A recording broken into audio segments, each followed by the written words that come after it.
Nih, kalau hidup kita pengen lancar, pengen berkah, pengen dapat kemudahan, awali pagi hari kita dengan berinfak, bersodakoh. Nggak usah besar-besar, yang penting ikhlas. Allah itu lebih suka kita infak 1 juta ikhlas daripada 10.000 ria. Betul gak? Lebih senang 1 juta ikhlas daripada 10.000 ria. Lebih baik dipaksa masuk surga daripada sukarela masuk neraka. Betul? Nah itu pasti atau Ustaz katanya. Udah selesai? Hah? Oh isyrok. Sampai jam berapa kita kajiannya? Jam 9? Baik. Bapak sampai jam 9, saya sampai jam 7 ya, selesai. Baik. Jadi ayo. Jangan sia-siakan hari-hari yang Allah berikan kepada kita, kecuali untuk menghadirkan kebaikan. Dan kebaikan itu sudah kita mulai dari sejak pagi hari. Ya.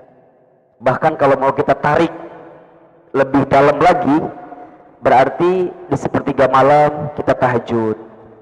Ya. Setelah tahajud kita isi dengan banyak istighfar, minta ampun kepada Allah, kan gitu. Allah itu suka sekali kepada seorang hamba yang mengisi waktu sahurnya dengan banyak istighfar. Wa fil asharihum yastaghfirun. Dan di waktu sahur mereka banyak beristighfar kepada Allah. Bapak Ibu, teman-teman yang dirahmati Allah, kita itu kalau sedang tahajud kan banyak permintaan ya. Minta A, minta B, minta C dan segala macamnya lah gitu.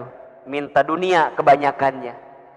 Kita lupa di waktu itu ada sesuatu yang harus kita benar-benar minta sama Allah. Apa itu? Minta diampuni dosanya di hadapan Allah. Ya.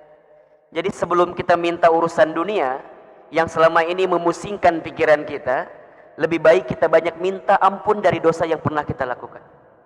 Karena kalau dosa kita udah diampuni, kalau kesalahan kita sudah diampuni, maka jangankan ayah bunda minta dunia, dunia itu akan merangkak datang kepada kita. Dengan tertunduk lutut datang kepada kita. Makanya jaga tuh.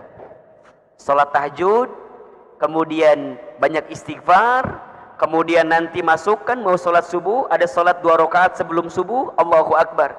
Disebutkan barang siapa yang salat 2 rakaat sebelum waktu subuh, maka dia mendapatkan pahala seperti mendapatkan dunia beserta isinya. Maka tidak ada orang yang paling kaya, tidak ada orang yang paling berlimpah kehidupannya kecuali dia yang menjaga sholat 2 rakaat sebelum subuh.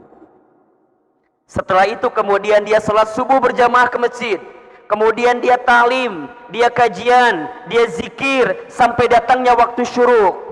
Setelah itu sejenak kemudian dia sholat 2 rakaat.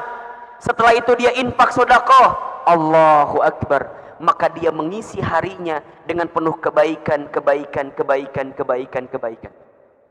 Kalau seandainya usianya diselesaikan oleh Allah di hari itu, setidaknya dia sudah punya bekal untuk menuju Allah Subhanahu wa ta'ala. Makanya ayah bunda, bapak ibu, tolong catat ini baik-baik ya. Kalau bapak ibu, ayah bunda, teman-teman sekalian masih diberikan usia sampai hari ini oleh Allah Subhanahu wa ta'ala, ingat 2 hal. Ingat berapa hal? Ingat 2 hal. Yang pertama, boleh jadi karena dosa kita begitu banyak sehingga Allah berikan kesempatan usia kepada kita agar di sisa usia ini kita banyak minta ampun kepada Allah. Itu yang pertama.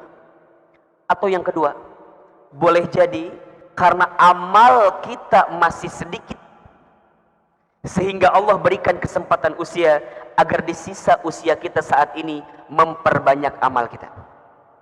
Itu aja. Maka nanti dia punya fokus. Apa fokusnya? Yang pertama, dia banyak minta ampun, banyak bertobat, banyak istighfar. Dia tidak silau dengan aib orang lain, tidak silau dengan kesalahan orang lain, tidak sibuk dengan dosa orang lain. Kenapa? Karena dosanya jauh lebih banyak dibanding dosa orang lain. Kan yang membuat hidup kita tidak produktif karena apa coba? Karena sibuk dengan aib dan kesalahan orang lain. Betul apa enggak? Sibuk dengan masalah orang lain, sibuk dengan urusan orang lain, padahal kita masih begitu banyak dosanya. Dan yang kedua, fokusnya adalah setiap hari, setiap saat perbaikan, kebaikan, kebaikan. Tidak ada hari yang dia jalani kecuali perbaikan, kebaikan. Makanya coba ayah, bunda, teman-teman cek hari-hari kita. Saat jadi seorang suami, sudahkah kita menjadi suami yang baik atau belum? Terus belajar. Saat menjadi seorang ayah, belajar. Sudah jadi ayah yang baik atau belum? Ibu juga begitu. Saat jadi seorang istri, sudah menjadi istri yang baik atau belum? Saat menjadi seorang ibu, sudah jadi ibu yang baik atau belum? Begitupun kita anak-anak nih, adik-adik. Bicara anak, sudah jadi anak yang baik belum bagi orang tua kita? Terus. Insya Allah, kalau kita memaksimalkan hari-hari tersisa ini dalam kehidupan kita dengan kebaikan dan perbaikan, mudah-mudahan kita semua kelak wafat dalam keadaan husnul khatimah, wafat dalam keadaan ridho Allah subhanahu wa ta'ala. Amin, amin ya rabbal